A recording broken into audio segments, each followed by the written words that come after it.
Now you ended up moving to ATL. Was that because of the music, or was it a coincidence at that time? Now it's both. Like ATL was the South, and I wanted to be back in the South.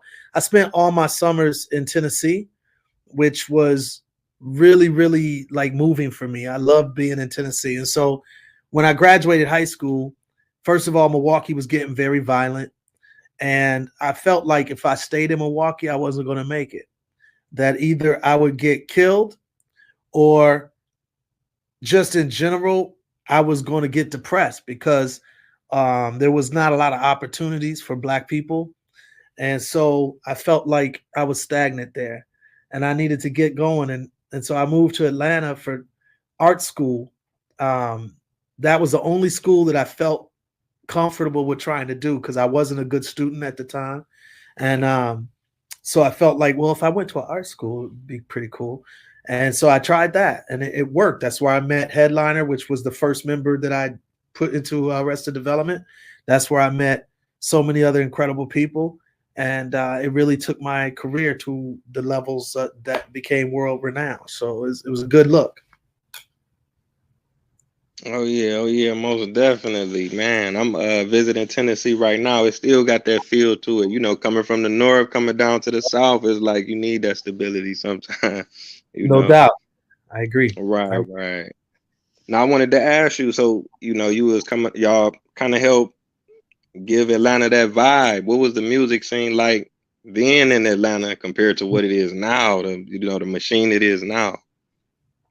It was very narrow. Like when I first got to Atlanta, it was a lot of Miami bass style hip hop being done. So it felt like Luke Skywalker, it felt like Two Live Crew, that sort of energy, which was cool, but that's about it. It didn't have any whiff to it really. So when we got down, or when I got down there and we started Arrested Development as a crew sort of touring around doing our thing, it had more of a mixture of the New York sort of style of hip hop, more boom bap, mixed with melodic, sort of gospel esque, funk, soul type of energies going into it, and then mixed with African too. So I think we took it to a whole nother level that nobody else that I knew in Atlanta was doing anything like what Arrested Development was on to. You know what I'm saying? Oh yeah, no doubt. Man, big shout out to Africa. A lot of times when we talk about music, especially Black Americans, we leave Africa out. That's where it all started, and you can still feel it. And you know what I'm saying? No doubt about it. In fact, Right. that's what we was giving props to. Like in a lot of our music, we was giving props to Africa as the originators, where we're from created so much, you know what I mean? So music from to academics and mathematics and everything. So it was just one of those things where we wanted to bring that to the forefront. Oh yeah, I definitely commend y'all for that because y'all was promoting a lot of positivity, a lot of pro blackness. You hear some black queens in there, black brother, and Yeah, and Africa is a beautiful place for the viewers. I've been it to is. about 15 African countries. That's my plan to live in Africa. You know what I'm saying? Me too. So Yeah, I got me to too. give it up to you. Y'all, and Yeah. and I was a kid at that time when y'all was making that music, so I want to say that y'all did plant some seeds. You know what I'm saying? It was some brothers that was listening and loving it, and it affect them to this day, including myself. So thank you, King. Yeah, I appreciate that. Yeah, definitely. Oh yeah, no doubt. Let me see. Okay, I want to talk about the album. 3 years, 5 months, and 2 days in the life of. Yeah. If you could kind of talk about the process of developing that album.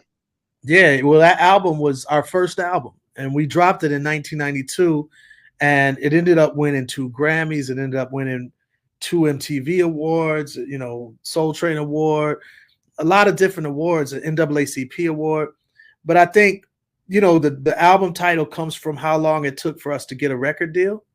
We were striving to get that deal for 3 years, 5 months, and 2 days, and and then not only that, it was a it was to me a revolutionary record in every way.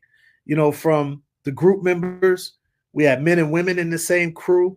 Um, we had heavy set, slim, people in the same crew. We had, an elder in the group and young people in the group. So all of this was new to hip hop, you know, and we was playing live instruments on the record and also in our shows. That was new. So it wasn't that it had never been done, but it had never been done like all of those things at once. Plus, even when there was men and women, it only happened once before us. There was a crew called Funky 4+1.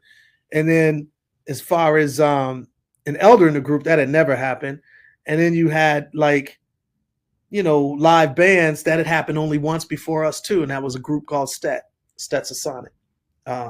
So that was it. I mean, so we was bringing a lot of new stuff to the world with that album. You know what I mean?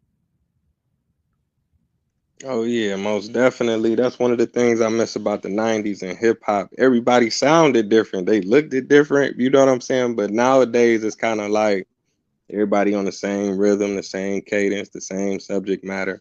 Arrested Development and Wu-Tang and Exactly. Bone and Outkast, you know, they all had Yep. their own little language. Yep. Most definitely.